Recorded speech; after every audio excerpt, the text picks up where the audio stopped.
Raebareli NTPC Unchahar में आयोजित media सराहना तथा पत्रकार बंधुओं से संवाद कार्यक्रम में महाप्रबंधक कमलेश सोनी ने कंपनी तथा ऊंचाहार परियोजना की उपलब्धियों की चर्चा की और कहा कि एनटीपीसी कंपनी विश्व स्तरीय विद्युत उत्पादक कंपनी है।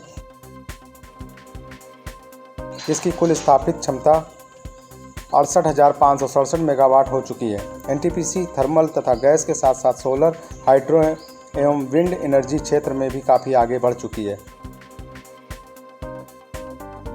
और 2032 तक 60 गीगावाट तक का लक्ष्य हासिल करने की योजना है।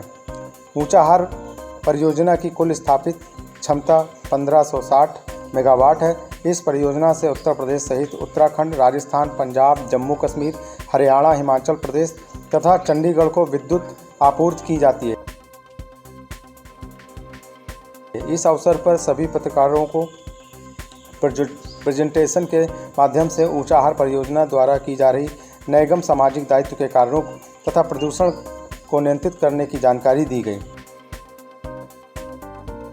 एनटीपीसी के द्वारा परियोजना के आसपास किए जा रहे सामाजिक हित के कार्यों की जानकारी देते हुए महाप्रबंधक कमलेश सोनी ने कहा कि ग्रामीणों के जीवन स्तर में सुधार के लिए समग्र दृष्टिकोण के साथ निरंतर कार्य किया जाता है। कोविड महामारी के दौरान भी एनटीपीसी ने आसपास के गांव तथा ऊंचाहार नगर में सैनिटाइजेशन, मास्क वितरण, दवाओं की उपलब्धता तथा कोविड से बचाव के लिए अन्य कार्यक्रम नियमित रूप से चलाए।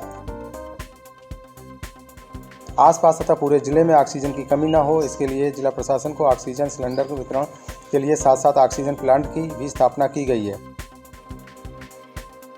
देखिए, मीडिया सराहना ग्रुप जो रखा गया है, प्रोग्राम रखा गया है, इसका जो मुख्य उद्देश्य है वो उद्देश्य ये है कि हम एनटीपीसी ऊंचाहार में जो कार्य प्रणाली हम लोग इख्तियार कर रहे हैं और जिस तरह से हम लोग कार्य कर रहे हैं उसका प्रोडक्टिविटी के बारे में, हमारे एनवायरनमेंट के कमिटमेंट के बारे में, हमारे CSR की वर्किंग के बारे में, ये सारी जानकारी हम आपको उपलब्ध करा पाएँ और उसमें यदि कुछ और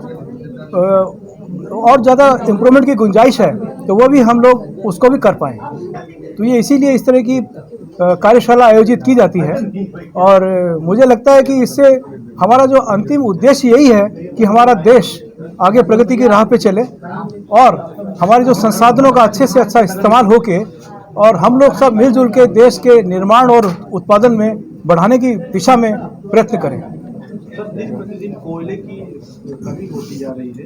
कोयले के जगह पे वैकल्पिक ऊर्जा का कोई तलाश किया जा रहा है कोयले के स्थान पर? देखिए, कोयले की जी, बहुत अच्छा प्रश्न आपका।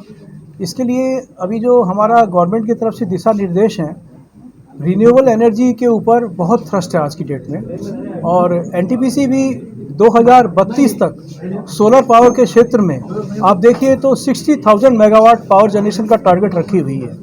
तो ये एक बहुत ही महत्वाकांक्षी और बहुत महत्वपूर्ण योजना है और आज की डेट में आप देखेंगे तो 68,000 मेगावाट कैपेसिटी है हमारी और हम लोग 60,000 मेगावाट सोलर का ऐड करेंगे 2032 तक, आने वाले 10 सालों में। तो इस तरह से हम इसको कार्बन न्यूट्रल भी बनाएंगे और रिन्यूएबल एनर्जी में, क्योंकि सौर ऊर्जा ये अक्षय ऊर्जा है, रिन्यूएबल है और हमेशा उपलब्ध है और इसमें कोई पोल्यूशन भी नहीं होता, तो उस पद्धति की तरफ जा रहे हैं। एनटीपीसी ने अभी 5 साल के लगभग क्या ट्रेंडिंग की है नई टेक्नोलॉजी को लेकर?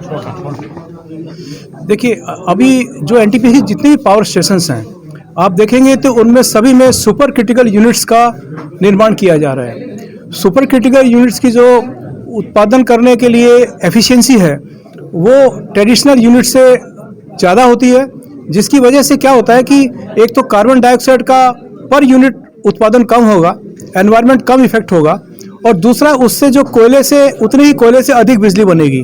तो ये दोनों हमें एडवांटेज मिलते हैं इससे। एक तो उत्पादन अधिक होता है सेम कोयले से और कार्बन डाइऑक्साइड जितना जनरेशन होना चाहिए एक यूनिट के लिए वो भी कम होता है। तो एनवायरनमेंट के फील्ड में और उत्पादकता के फील्ड में दोनों में एडवांटेज मिलता है इस टेक्नोलॉजी से। तो हमारे सारे यूनिट सुपर क्रिटिकल ही आ रहे हैं आजकल।